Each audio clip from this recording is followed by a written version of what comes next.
qu'est-ce qui peut m'empêcher à devenir grand? Quels sont les secrets que je dois comprendre? Je dois parler moi, je dois fermer ma bouche. Silence. Elia, Elia, Elia, moi j'attendrai, j'attendrai, j'attendrai.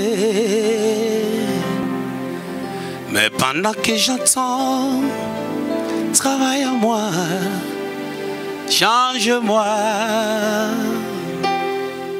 Genèse au chapitre 37.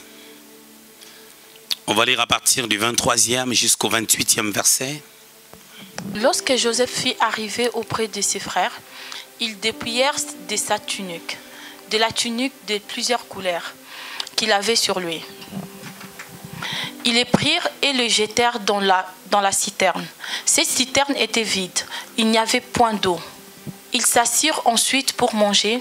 Ayant levé les yeux, ils virent une caravane d'Ismaélites venant de Galan.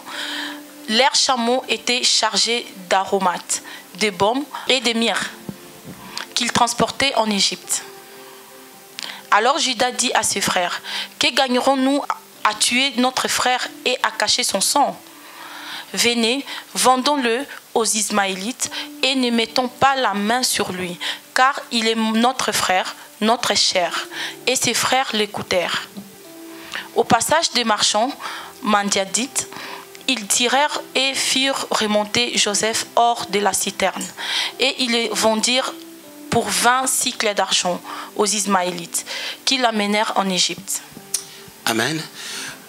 Luc au chapitre 19, on va lire 3 versets, 29, 30 et 31.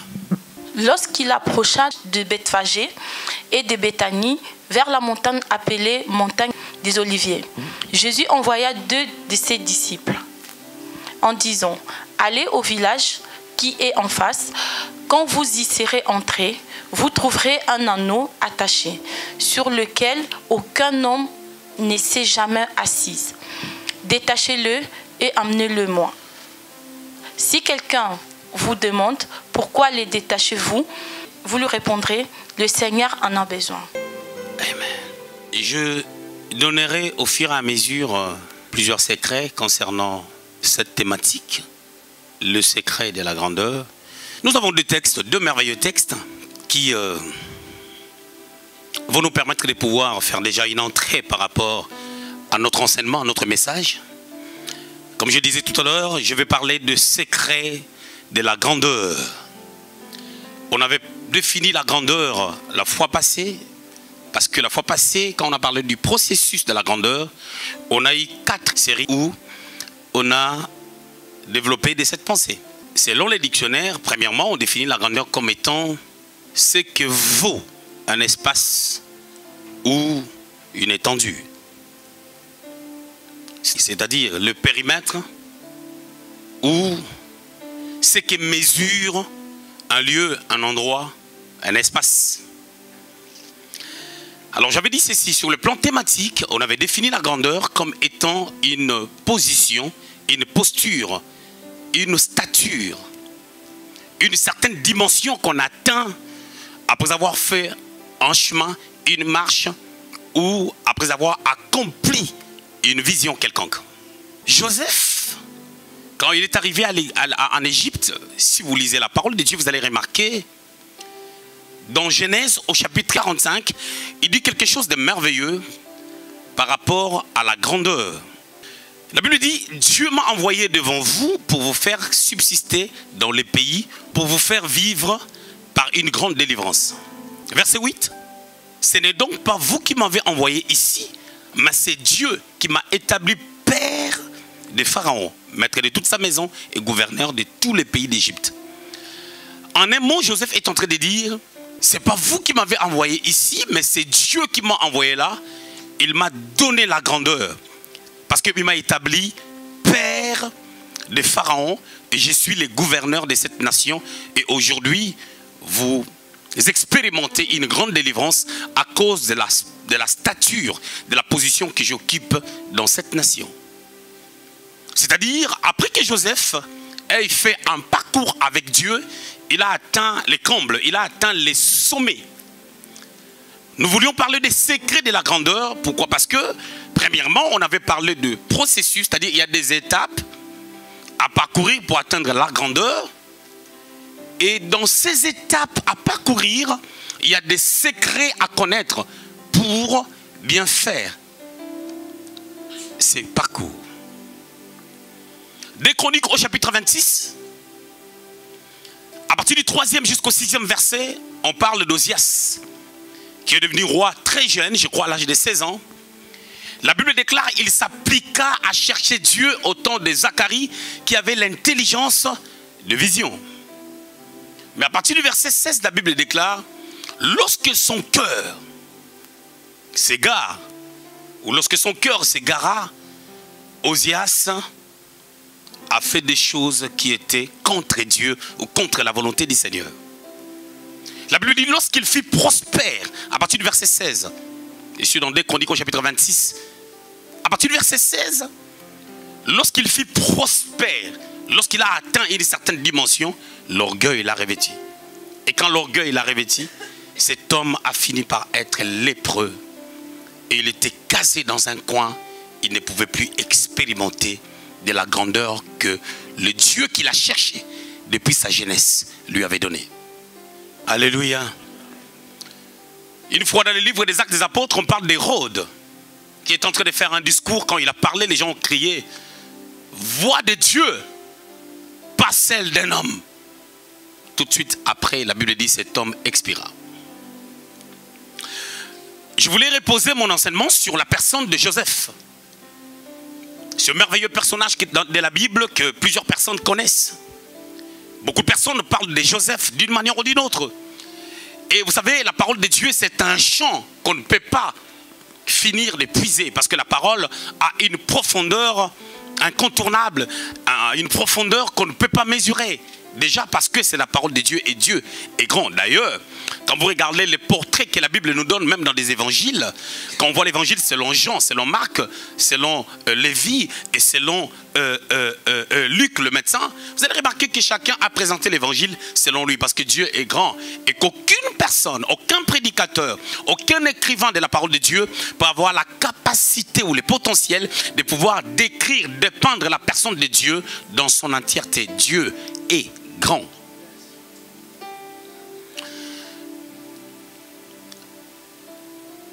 On a lu un texte merveilleux sur la personne de Joseph. La Bible dit que Dieu l'a envoyé pour rendre visite à ses frères qui étaient en train de paître les troupeaux. Et quand vous regardez très bien les contextes, vous allez remarquer que ça sous-entend que lorsque ces jeunes gens, le fils de Jacob, allaient paître les troupeaux de leur père, c'est comme s'ils partaient pour quelques jours. C'est comme s'ils partaient pour un temps. Et je me pose la question, quand ils partaient, ils nourrissaient les brebis, ou je dirais les troupeaux. Et après, je crois, ils revenaient en amenant peut-être la nourriture pour les prochains jours, le temps de pouvoir partir encore. Et Joseph était le bien-aimé de son père. D'ailleurs, son père lui avait donné une robe multicolore. C'est cette robe qu'on donne au fils aîné. En réalité, cette robe devait être donnée à Ruben, le fils aîné.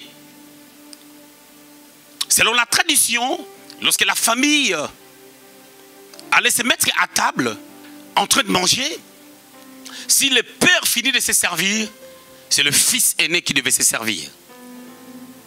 Vous allez remarquer cette tradition, même les seigneurs en avaient. Quand ils mangeaient avec des disciples, ils étaient à table, ils étaient tous à table, ils mangeaient ensemble.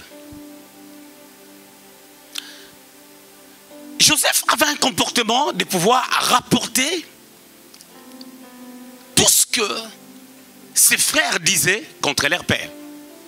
Si vous lisez les textes d'avant, suivez-moi s'il vous plaît. Si vous lisez les textes d'avant, vous allez remarquer, si vous lisez le propos avant qu'on arrive à ce qu'on a lu, on a dit que Joseph a rapporté tout ce que ses frères disaient. Il est rapporté à son père et ça créait des problèmes dans la famille. Ce jeune homme, lorsqu'il faisait ces choses, il avait 17 ans. La Bible n'a pas dit que ce qu'il rapportait était faux. il rapportait des choses certainement vraies. Et ça lui créait des problèmes. La deuxième mention de la personne de Joseph, par rapport à son caractère ou à ce qu'il vivait quotidiennement, c'était un songeur. La Bible rapporte 2 songes, mais si vous lisez très bien les contextes, vous allez remarquer que c'était quelqu'un qui faisait beaucoup de songes. D'ailleurs, dans les textes qu'on a lus, ses frères ont dit « tuons-le et nous allons voir que deviendront ces songes ». J'aime toujours dire que la Bible, c'est le livre des synthèses, des choses que les gens ont vécues avec Dieu dans leur parcours. Alors la Bible n'a pas besoin de nous parler de tous les songes de Joseph. La Bible a soutiré 2 de ces songes qui étaient très importants et qui est en train de parler de la grandeur future qui arriverait dans sa vie. Maintenant, quand il explique ces songes, ça dérange encore ses frères. La Bible dit, lorsqu'il parle à son père de ses songes, son père, bien qu'il lui ait dit donc tu seras notre chef, machin, mais il a gardé quand même le souvenir de ses songes.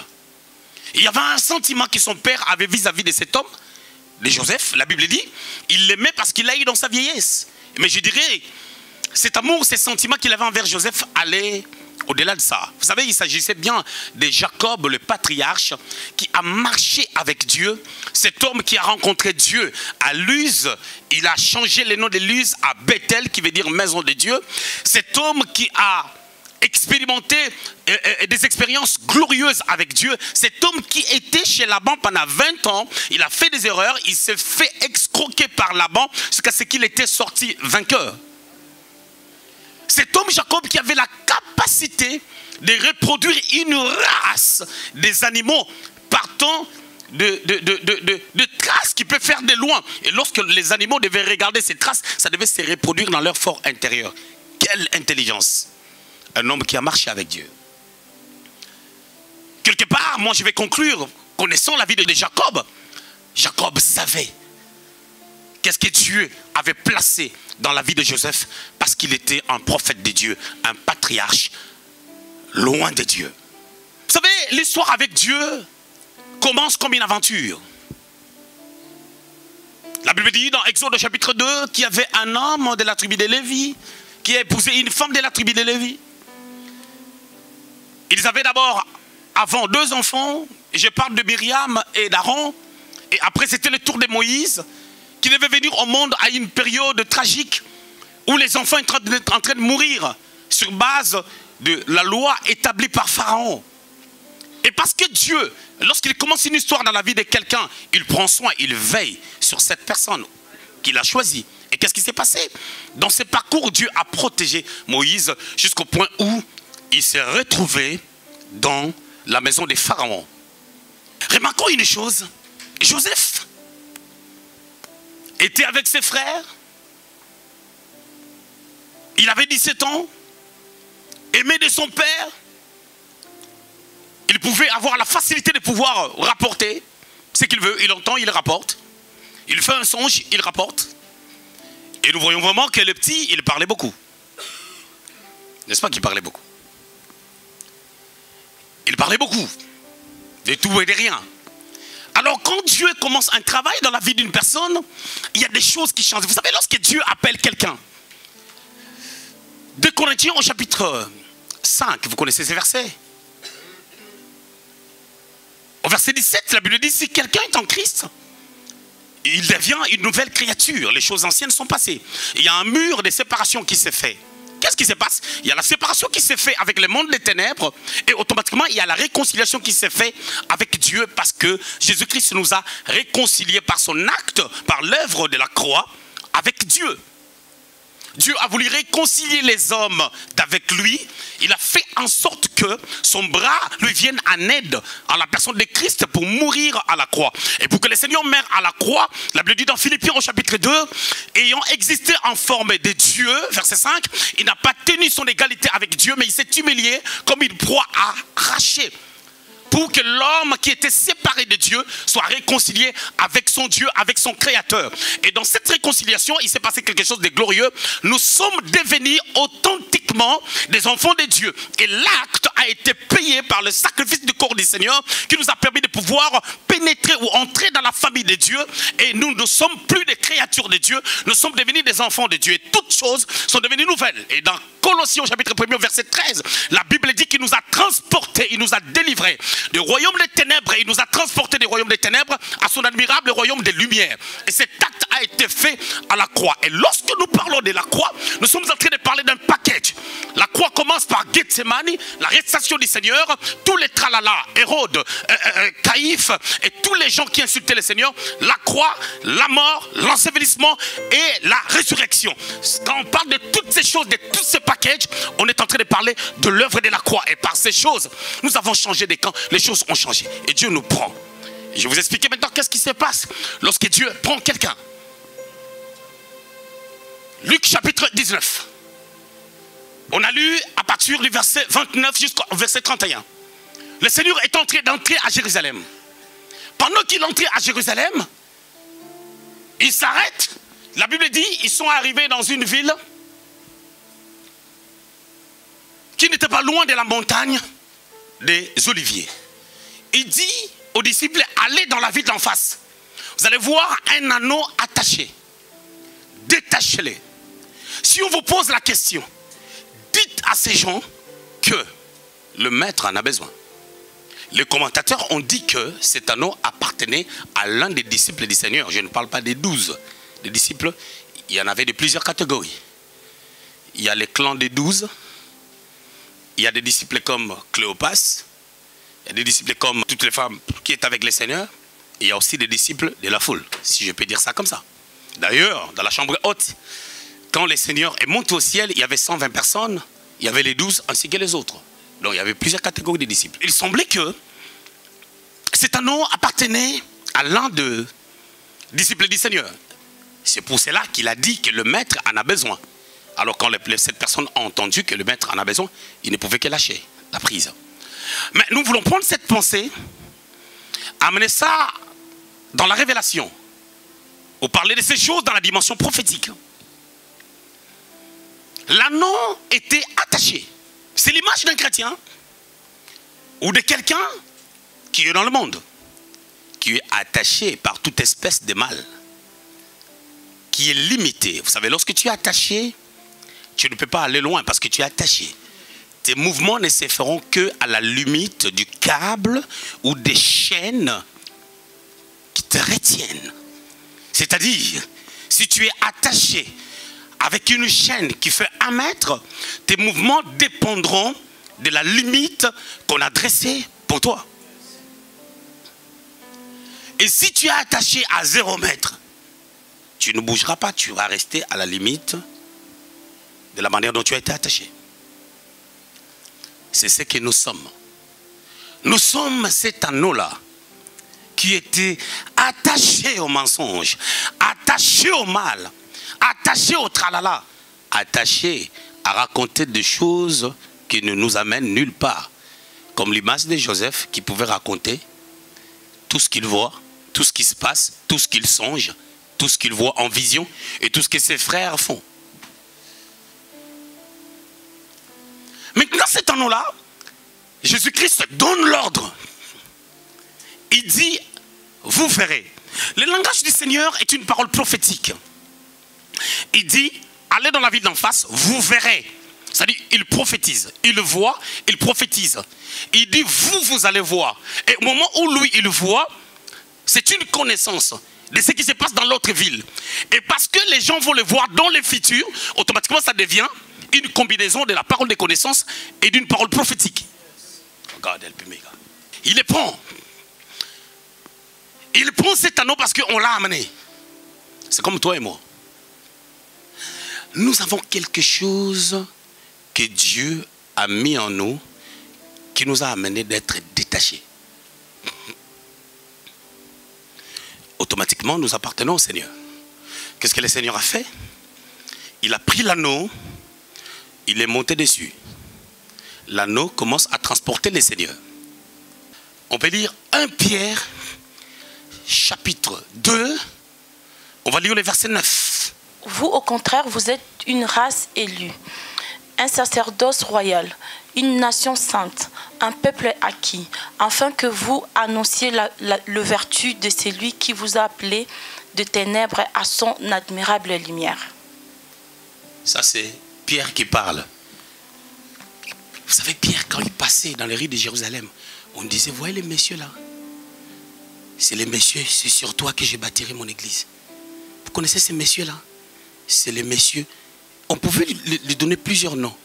C'est lui, tu es le Christ. L'envoyé du Dieu vivant, c'est lui. Vous connaissez ces messieurs-là? C'est les messieurs, je te ferai pécheur d'hommes. C'est lui. Jésus lui avait dit, je te ferai pécheur d'hommes. Expérimentez concernant les choses de Jésus-Christ. Il a été avec lui. Il a mangé avec lui. Il a été réprimandé jusqu'au dernier degré. C'est les messieurs de Luc 18, 28 à 30. Nous avons tout quitté pour te suivre. Quelle sera notre récompense? C'est ça, c'est lui les messieurs là. C'est les messieurs où le Seigneur lui a dit, Pierre, je vis le diable te cribler comme du froment. Pierre a douté et la chose s'est arrivée. Quelque temps après, il a régné le Seigneur 3 fois. C'est lui les messieurs, tête baissée. C'est lui qu'on avait, le Seigneur lui a dit, Pierre, m'aimes-tu? Si tu m'aimes, paie mes agneaux. C'est lui ces messieurs-là. C'est les messieurs de la Pentecôte, Actes chapitre 2, à partir du verset 14. Ces hommes ne sont pas ivres. C'est ici que s'accomplit ce qui a été annoncé, que dans les derniers jours, je répondrai de mon esprit sur toute chair. C'est ces messieurs-là. C'est ces messieurs-là dans Actes chapitre 3 qui vient avec Jean. Ils ont dit avec Jean, fixe-nous les regards. Après, je ne sais pas s'il avait dit à Jean, arrête-toi, tu n'as pas l'onction pour ça. Il a dit, c'est que j'ai, je te les donne, le paralytique s'est levé. C'est ces messieurs-là, quand ils passaient, son ombre guérissait les malades. C'est ces messieurs qui a été pendu comme les maîtres, mais lui, la tête en bas. Lorsqu'il est à Rome et qu'il est en train de fuir, il voit la vision du Seigneur. Le Seigneur lui dit, retourne. C'est lui. Quand il écrit sur base de la douleur ou de l'ignorance que des chrétiens commencent à subir par rapport à leur position en Christ. Il leur dit, vous au contraire. C'est-à-dire quand on dit vous au contraire, c'est-à-dire le diable peut-être que cherche à vous faire voir que vous n'êtes pas des personnes que vous croyez être. Deuxièmement, peut-être que vous êtes en train de sombrer à cause des choses que vous n'arrivez pas à obtenir. Troisièmement, peut-être que vous êtes en train de recevoir des convictions négatives qui viennent de penchants de vos âmes. Et Pierre leur dit, attention, il y a des choses qu'il faut prendre avec des pincettes. Parce que vous, au contraire, il leur dit 4 choses. Il dit, vous, au contraire, vous êtes un sacerdoce royal. Deuxièmement, il leur dit, vous êtes une nation sainte. Au moment où vous avez cru au Seigneur, la sainteté de Dieu est votre partage.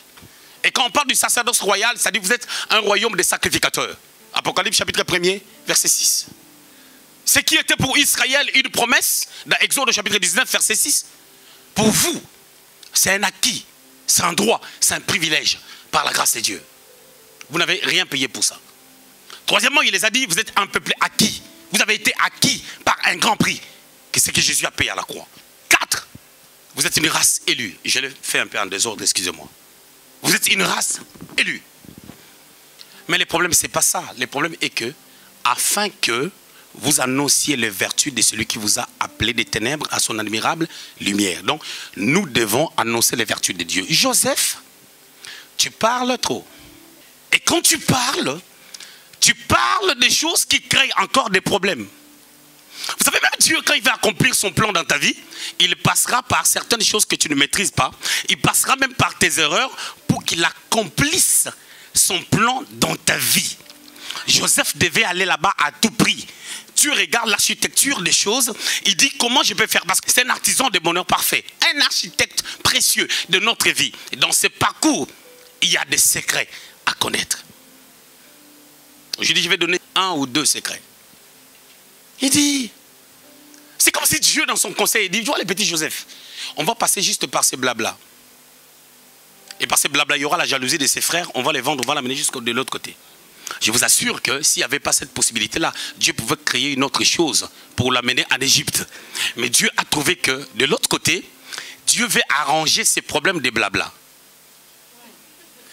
Il veut traiter ses problèmes de blabla parce que dans la grandeur, il ne doit pas être quelqu'un qui parle, qui est quelqu'un de blabla.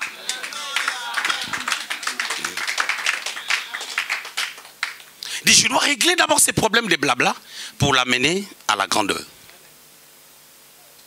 Le blabla a créé la jalousie. Mais Joseph ne savait pas qu'il était quelqu'un de blabla. Bien aimé, quand nous sommes enfants de Dieu, nous avons une mission. Celle d'annoncer les vertus de Dieu. Et Dieu nous a pris, comme cet anneau, il doit monter sur nous. On doit les transporter. Et comme on doit transporter les seigneurs, ce sont là les vertus qu'on doit annoncer. Parce que les vertus à annoncer, c'est l'évangile. Et l'évangile consiste à parler de la personne de Jésus-Christ dans toute la Bible. C'est pour cela, dans le Luc au chapitre 24, quand il était avec les disciples d'Emmaüs, il a commencé à leur expliquer des choses les concernant, commençant par Moïse. Dans Jean chapitre 5, verset 39, la Bible dit, Jésus dit, vous sondez les Écritures, vous croyez en elles avoir la vie. Mais je vous dis que les Écritures ne parlent que de moi. Maintenant, toi, tu es l'anneau, tu dois transporter les seigneurs. Et quand tu transportes les seigneurs va retourner à Jérusalem. Parce qu'il était hors Israël, il retourne, il prend l'anneau. Quand il prend l'anneau, il doit regarder Israël, il doit donner un message. C'est là où il avait dit, malheur à toi, Jérusalem, parce que tu n'as pas connu le temps où tu as été visité. Maintenant, je voulais dire ceci, ta vie et ma vie doivent annoncer les vertus de Dieu. Pour que d'autres païens se convertissent. C'est pour cela que Dieu nous a pris. Nous n'appartenons plus au diable. Nous sommes plus cet anneau-là attaché. Mais la première des choses, il commence à régler d'abord nos défauts. Le premier secret, pour la grandeur, il faut que Dieu règle ton blabla. Tu peux être porteuse d'une grâce. C'est quelque chose. Tout don parfait vient de Dieu. Tu peux être porteur d'une grâce, tu es en bénédiction pour plusieurs personnes, mais toi-même tu n'es pas béni. Parce que ton caractère ne concorde pas avec la grandeur. C'est pour cela qu'il y a des choses que Dieu doit enlever. Maintenant, Genèse 37, 23 à 28 qu'on a lu. Nous voyons Joseph, il le quitte. Quand je parle de blabla, quand je parle de Joseph qui parle beaucoup, je ne suis pas en train de parler de quelqu'un naturellement. Vous savez, nous avons plusieurs races de personnes. Amen. Je vous explique. Matthieu ne parle pas beaucoup. On est bien d'accord. Ce n'est pas quelqu'un qui parle beaucoup. Je ne suis pas en train de parler de la nature de quelqu'un qui a beaucoup de mots ou qui a toujours quelque chose à raconter, tout ça, par rapport à sa façon d'être. Je ne parle pas de ça. Je suis en train de parler de quelqu'un qui ouvre sa bouche pour dire des bêtises, des choses qui vont l'amener à la mort, des choses qui l'amènent à la destruction, des choses qu'on ne peut pas dire. Est-ce que vous m'avez compris? Un mauvais parleur. On amène Joseph. Joseph, il vient, son père l'envoie. Il part, il rencontre ses frères. Quand ses frères le voient, il dit, voici les songeurs aujourd'hui, c'est fini pour lui. On va voir que deviendront ces songes. Et quand on les récupère dans tous les textes qu'on a lus, vous allez remarquer que Joseph, dans tous ces textes, on l'a récupéré, on l'a menacé. On ne peut pas le jeter dans la citerne en vain. Il doit y avoir des menaces. Il y a eu des discussions. Ruben voulait le faire retourner. Et quand tu regardes bien dans le contexte, c'est quand Judas a dit vendons-le, on voit que Ruben n'était pas là. Et Ruben était revenu après. L'enfant n'était plus dans la citerne. Là, on l'avait jeté. Donc, il y a eu des discussions. Mais vous remarquerez que Joseph n'a rien dit. Il n'a rien dit. Silence. Vous savez, quand Dieu commence à t'amener, tu commenceras à sentir des fois même des dangers devant toi. Tu commenceras à sentir certaines choses qui te limitent. Tu te dis, là où je fonce là, il y a un danger devant moi. Je ne sais pas mon avenir finira comment.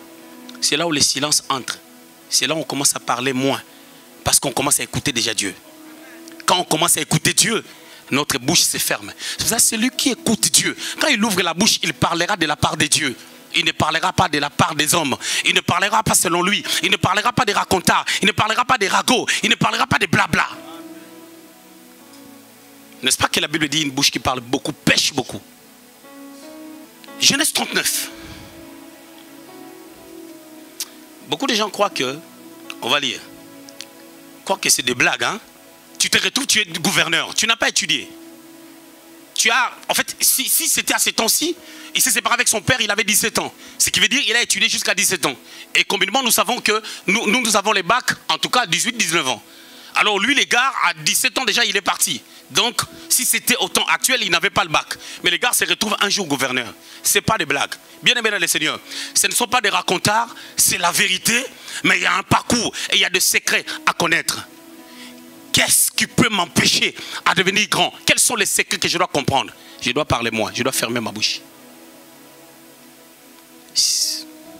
Silence. Genèse 39, on va lire la parole de Dieu. 12 à 20. Elle est saisie par son vêtement en disant « Couche avec moi ». Il lui laissa son vêtement dans la main et s'enfuit au dehors. Lorsqu'elle vit qu'il avait laissé son vêtement dans la main et qu'il s'était enfui dehors, elle appela les gens de sa maison et leur dit « Voyez, il nous a amené un Hébreu pour se jouer de nous. Cet homme est venu vers moi pour coucher avec moi, mais j'ai crié à haute voix. Et quand il a entendu que j'ai levé la voix et que j'ai crié, il a laissé son vêtement à côté de moi et s'est enfui dehors. Et elle posa les vêtements de Joseph à côté d'elle, jusqu'à ce que son mari rentre à la maison. Alors elle lui parla ainsi. L'esclave hébreu que tu nous as amené est venu vers moi pour se jouer de moi. Et comme je l'ai élevé la voix et que j'ai crié, il a laissé son vêtement à côté de moi et s'est enfui dehors. Après avoir entendu les paroles de sa femme, qui lui disait « Voilà ce que m'a fait ton esclave », le maître de Joseph fut enflammé de colère. Il prit Joseph et le mit dans la prison, dans le lieu où le prisonnier du roi était enfermé. Il fit là en prison. Alléluia. Ici, cette histoire intervient, bien entendu, après qu'il soit vendu. Il était dans la citerne, il a été vendu. Il a été vendu chez les Madianites. Les Madianites, ce sont des descendants de Ketura. Madian, c'était l'un des fils de Ketura, la femme qu'Abraham avait prise après la mort de Sarah. Alors, qu'est-ce qui s'est passé? Ils l'ont acheté, ces gens étaient des commerçants. Les commentateurs disent que les temps où on l'a pris, jusqu'à ce qu'il est parti en Égypte, ça lui a pris 6 mois. Et pendant ces 6 mois, eux, ils faisaient les tours, ils faisaient leur commerce, ils vendaient, ils rachetaient, ils vendaient, ils rachetaient. Et Joseph est en train de voir toutes ces transactions. En d'autres termes, il développe une intelligence sans professeur. Il reste silencieux pour avoir la capacité de bien voir, de bien regarder, de bien comprendre ce qui est en train de se passer. Joseph, il a appris dans ces temps-là. Il se retrouve maintenant en Égypte, dans la maison de Potiphar. Potiphar, vous connaissez ce qu'il était. Il a commencé à travailler, la maison de Potiphar fut prospère. Entre les temps où Joseph devient gouverneur et les temps où il atterrit en Égypte, on peut dire qu'il a atterri en Égypte, peut-être qu'il avait maintenant 18 ans. Ou 17 ans et demi. Maintenant, il reste jusqu'à 30 ans, il devient gouverneur. Et pendant cette période, Dieu travaille avec ces jeunes hommes. Ici, dans les textes qu'on vient de lire, nous voyons, le gars a été accusé, menacé. Pendant qu'on le menaçait, il n'a rien dit. Pendant qu'on l'a accusé, il n'a rien dit. Pendant qu'on l'a amené en prison, il n'a rien dit. Mais quelle est cette personne qui peut atteindre une dimension où on lui fait des choses, il ne dit rien? Ce n'est pas comme les gens d'aujourd'hui. Au moins, on m'a trop accusé, raison pour laquelle je ne dis rien, tu n'as tiré aucune leçon. Non, lui, ce n'est pas le cas. Il ne dit rien parce qu'il est en train d'entendre la voix du Seigneur qui lui dit que, souviens-toi des songes que tu es en train de faire, parce que ces songes est en train d'annoncer la personne que tu deviendras. Alors, si tu commences à te défendre, tu m'empêcheras de pouvoir t'amener à... Là, je t'amène à Golgotha. Alors, tu ne peux pas te descendre, tu ne peux pas t'empêcher d'aller à Golgotha. Je t'amène à Golgotha et prends la décision déjà à Gethsemane. C'est pour cela que vous remarquerez Isaac dans Genèse au chapitre 22. Quand son père l'amène, quand il n'avait pas encore compris la vision, il reste sur les simples écritures. Il savait que pour offrir un sacrifice, il faut un animal. Ça, c'est ce que les écritures disent. Mais Isaac ne savait pas que la véritable offrande, c'est s'offrir soi-même. C'est ça la dimension où Dieu nous attend. C'est nous devons nous offrir comme un sacrifice agréable. Nous devons offrir nos corps, c'est-à-dire nous devons offrir nos âmes à Dieu. Et Isaac, quand il avance avec son père, il dit, je vois tout ce qu'il faut, mais où est l'animal pour les sacrifices? C'est une dimension quelconque. Son père lui dit, Dieu pourvoira. Mais quand Isaac monte, quand on le prend, on le met à l'autel, il ne pose plus la question, il se laisse aller, il laisse son père le lier, il laisse même le père prendre le couteau pour l'égorger. C'est là où la voix se fit entendre, parce que Isaac était devenu lui-même un sacrifice. Silence. Vous savez, il y a des gens, ils parlent avec d'autres personnes, ils ne parlent jamais avec leur pasteur. Mauvais silence. Tu échoueras. Joseph, il ne dit rien. Mais ça devient dangereux maintenant. Il ne dit rien. Jésus se retrouve devant Ponce Pilate. Ponce Pilate lui dit, j'ai le pouvoir de pouvoir te libérer. Il dit, tu n'en as pas si Dieu ne donne pas l'ordre. Tu n'as pas le pouvoir de me libérer. À l'autre terme, Jésus est en train de dire, je veux être condamné parce que je sais qu'est-ce qui va se passer quand je serai condamné. Et quand le Seigneur a été arrêté, c'était compliqué. Vous savez, il n'y a jamais de procès la nuit. Et le procès du Seigneur s'est passé au milieu de la nuit. Jamais. Pendant la nuit, tout le monde dort, les juges dorment, les avocats dorment. Les juges dorment, tout le monde dort. Mais c'est à ce temps qu'il y avait son procès, c'était une carte. Ce n'est pas l'argent qui manquait au Seigneur. Ils avaient une caisse que Judas est en train de gérer. Un grand ministère puissant. Il y avait des femmes importantes qui soutenaient ce ministère. Ils pouvaient prendre l'argent, prendre un avocat, parce qu'à ce temps, il y avait des avocats. Et l'avocat pouvait entrer là-dedans pour dire qu'il n'y a pas de procès au milieu de la nuit. Automatiquement, l'arrestation du Seigneur allait tomber. Parce qu'on est en train de dire qu'il se faisait passer pour un fils de Dieu. Mais Ézéchiel a dit qu'il était le fils de l'homme. C'est un langage qui est en train d'imager un peu une personne qui a la nature divine, mais sous la représentation d'un homme. L'avocat pouvait casser ça. Qu'il n'y a pas de procès la nuit. C'est fini, ça s'arrête là, on les libère. Mais il reste calme. Parce qu'il devait monter jusqu'à la croix. Cela dépendait de la décision qu'il avait prise à Gethsemane. Et des grandes décisions, ça se prend dans la présence de Dieu. Quand tu passes le temps avec Dieu et moins de temps avec les hommes, tu seras puissant, tu seras fort. Mais quand tu passes beaucoup de temps avec les hommes, beaucoup de temps dans tes pensées, tu seras moins puissant. Et tu ne seras pas puissant. Tu ne seras pas efficace. L'efficacité d'un homme dépend du temps qu'il passe avec Dieu. Dans la méditation, dans la lecture, dans la méditation et dans la prière. Il n'y a pas de temps où il faut pour prier. Des fois, on sent qu'on doit prier, on doit prier. Non, j'ai déjà prié, non. Tu sens, il faut le faire. Parce que des fois, Dieu a besoin de nous. C'est comme un homme et une femme. Des fois, tu as besoin de ton mari, de ta femme. C'est quelque chose qui vient d'une manière spontanée. C'est comme ça que ça se passe avec Dieu. Dieu, des fois, il a besoin de nous. Mais nous, on dit à Dieu, attends, j'ai d'abord des choses à papoter. Est-ce que Dieu ne peut pas vraiment changer ma vie, changer ta vie dans un clin d'œil du jour au lendemain? Mais il peut le faire, c'est rien. L'or et l'argent lui appartiennent. Toutes les richesses de ce monde lui appartiennent.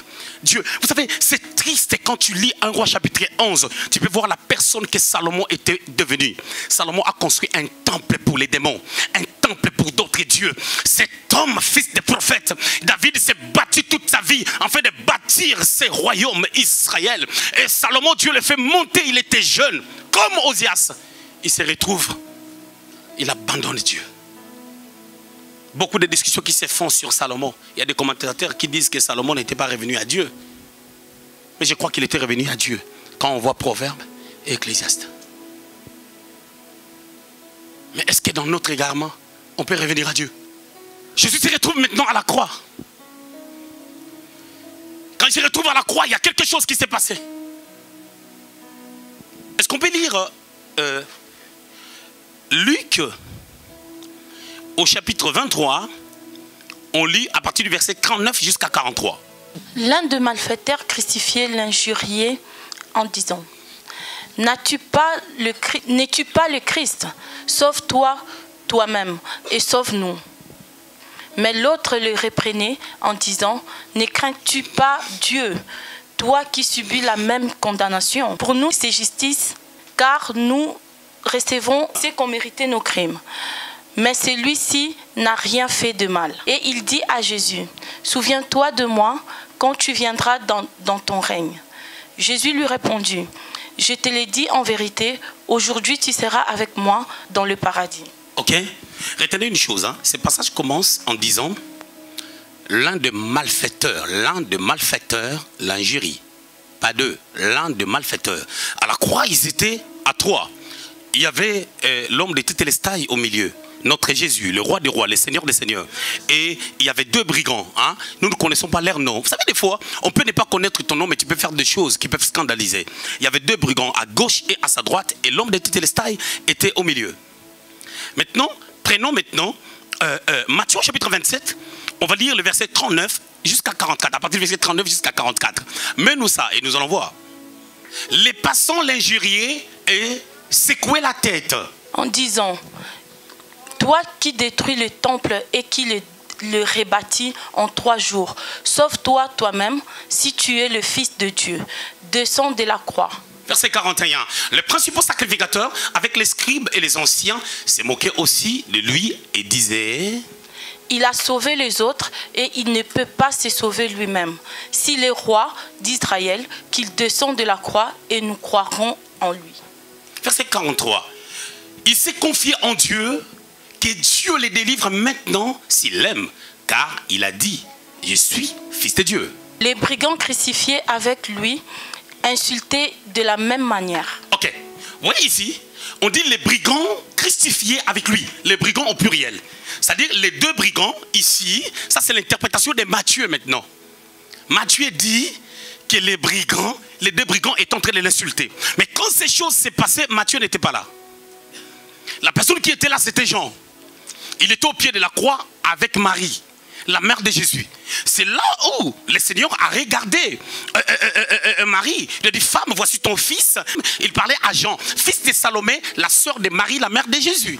Et après, c'est quand la Bible déclare que Jean a pris Marie chez lui.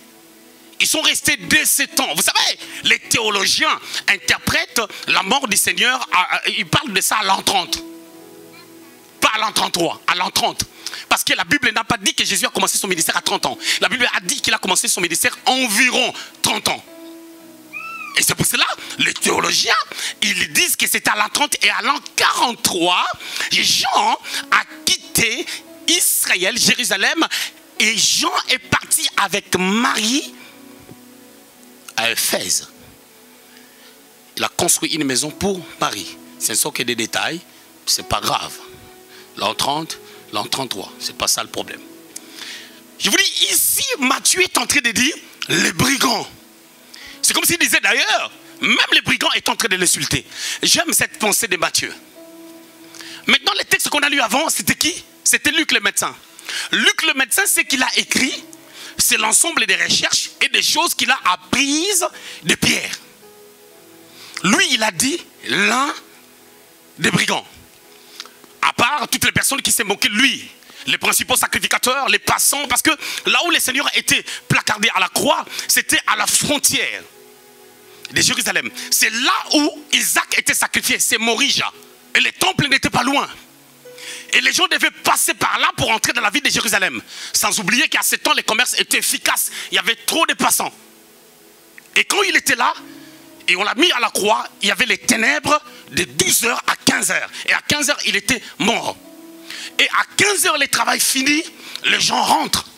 D'autres rentrent, ceux qui étaient de l'autre côté rentrent aussi. Et quand ils passaient, ils disaient, mais toi tu avais dit que tu es le Fils de Dieu. Si Dieu t'aime, il faut qu'il te délivre. Il y avait toutes sortes d'injures. Jésus, silence. Maintenant, revenons à l'histoire des brigands. Est-ce qu'il y avait un seul brigand ou deux brigands qui parlaient? Prenons les deux interprétations maintenant. Je vais expliquer, je vais faire l'exégèse. Vous voyez ce qui s'est passé? Les deux brigands étaient en train de parler comme Matthieu a dit. Mais sauf que pendant qu'il parlait, l'attitude de Jésus a influencé l'autre brigand. Il a vu que Les deux parlaient, mais la personne concernée ne parlait pas. C'est dans le silence que Dieu parle. C'est pour ça que je vous avais dit que lorsque le diable a été précipité et qu'il avait abandonné Dieu, Dieu était resté silencieux. La terre était devenue informe et vide. Il y avait le chaos total. Les ténèbres couvraient la terre et la lumière était cachée par les ténèbres. Dieu est resté silencieux pendant longtemps. C'est dans le silence qu'on entend Dieu. C'est dans le silence qu'on comprend certaines choses. Lorsqu'on agira d'une manière particulière selon Dieu. Jésus à la croix, il était silencieux parce qu'il savait que son heure est arrivée, parce qu'il va changer de camp. Jean chapitre 17, verset 5, il a dit, Père, donne-moi la gloire que tu m'avais promis avant que le monde soit. Mais Dieu lui a dit, il faut d'abord la croix pour que je te donne cette gloire. Et Jésus savait que je vais monter dans la gloire pour être assis à la droite de Dieu. Mais il faut que je reste silencieux et que les hommes puissent parler. Premier secret, silence. Arrête les blabla. Quand il reste silencieux, l'autre brigand maintenant, le Saint-Esprit commence à toucher, pas son esprit, parce que son esprit était vide. Le Saint-Esprit commence à toucher sa conscience. Une voix intérieure qui nous interpelle à la raison. Le Saint-Esprit commence à lui dire, tu ne vois pas qu'on les cilte, il ne parle pas. Il ne dit rien. Tout ce qu'on lui a fait, il ne dit rien. Regarde quand on l'a amené, il était silencieux. Toutes les accusations, il était silencieux. Or, pendant que ces choses étaient en train de se passer, il y avait les ténèbres. Les brigands commencent à réfléchir. Regarde, de midi à 15h, il y a les ténèbres, c'est du jamais vu. N'est-ce pas que cette personne, c'est une personne bizarre? Il change d'avis. Il dit à son frère, nous subissons ce que nous avons commis comme peine, comme dommage. Mais lui, il est juste. Il va plus loin. Il dit, quand tu seras dans la gloire, pense à moi. Jésus lui dit, today, pas demain. Aujourd'hui, tu seras avec moi au paradis. C'est-à-dire, vous savez, des fois, ton silence, ton comportement, ton attitude peut changer même la position de Dieu, peut changer même la position des hommes vis-à-vis de toi. Et quand tu parles trop, tu pécheras beaucoup. C'est l'immaturité, quand on parle précipitamment. Et à la croix, il n'a rien dit. Ça a changé la vie. Donc même l'autre, les deux brigands l'insultaient. L'autre s'est repenti. Il est monté à la droite de Dieu. Premier secret de la grandeur. C'est pour ça que le président de la République, quand il vient dans sa tribune, il y a un discours, il y a du monde. Il ne commence pas comme les catcheurs américains. Dès qu'ils entrent, hein, ils entrent comme ça, le ring est encore loin. Ils rentrent déjà, ils commencent. Non. Le président, il vient, il va parler que quand on va lui donner la parole. Donc il est aussi soumis à des ordres et à des ordonnances. Il y a beaucoup de gens dans la vie, dans nos églises, ils n'aiment pas se soumettre. Jamais. Jamais. Quand je dis le silence, ce n'est pas seulement dans le parler. Le silence, ça peut être, il y a des actes qui parlent. Il y a des gestes qui parlent. Il y a des mouvements qui parlent. Je vous disais que l'ombre de Pierre guérissait, il n'a pas parlé. Il n'a pas cité le nom de Dieu. Il n'a rien dit. Mais son ombre guérissait. Donc son passage était un acte, un langage qui annonçait les vertus de Dieu. Nous sommes appelés, selon 1 Pierre chapitre 2, verset 9, à annoncer les vertus de Dieu. Mais comment nous devons annoncer les vertus de Dieu? La Bible dit dans Actes chapitre 11, pour la première fois qu'on a appelé des chrétiens, ce n'était pas à Jérusalem, c'était à Antioche. Une église qui a commencé avec des personnes faibles qui fouillaient la persécution d'Étienne, la mort d'Étienne. Il y a eu une grande persécution. Philippe est parti jusqu'à la Samarie et ils sont partis jusqu'à Antioche. Ils ont commencé l'église avec humilité. Ils ont fait venir les apôtres. C'est là-bas on a vu ces gens qui annonçaient les vertus du Seigneur. Bien aimé, ton attitude peut annoncer les vertus du Seigneur. Ton langage, ton témoignage peut annoncer les vertus du Seigneur. C'est pour cela même quand vous témoignez, vous devez savoir comment vous témoignez. Pour que ça attire les gens. Nous laissons les gens témoigner, non pas pour faire du spectacle, mais c'est pour annoncer les vertus. J'ai aimé les témoignages de la diaconesse Louise, le dimanche, où je n'étais pas là. Elle a dit, Beaucoup de choses sont arrivées à mes enfants parce que j'ai désobéissé. C'est ça le témoignage. Et quelqu'un a été béni. Et là où moi j'étais, les gens étaient bénis. À Londres, par son témoignage. Parce qu'ils m'ont parlé de ça. Je dis, comment il désobéissait? Qu'est-ce qui est arrivé dans sa vie? Et les gens ont eu la crainte de Dieu par son témoignage. C'est ça l'annonce des vertus de Dieu. Ce n'est pas seulement prendre le micro, prêcher comme je suis en train de prêcher ou enseigner. Non, ton attitude peut amener les gens à connaître Dieu. Ta bénédiction peut amener les gens à connaître Dieu. Parce que la bénédiction a aussi un but évangélique. Même la qualité de ta foi peut attirer les gens au Seigneur. Que Dieu vous bénisse.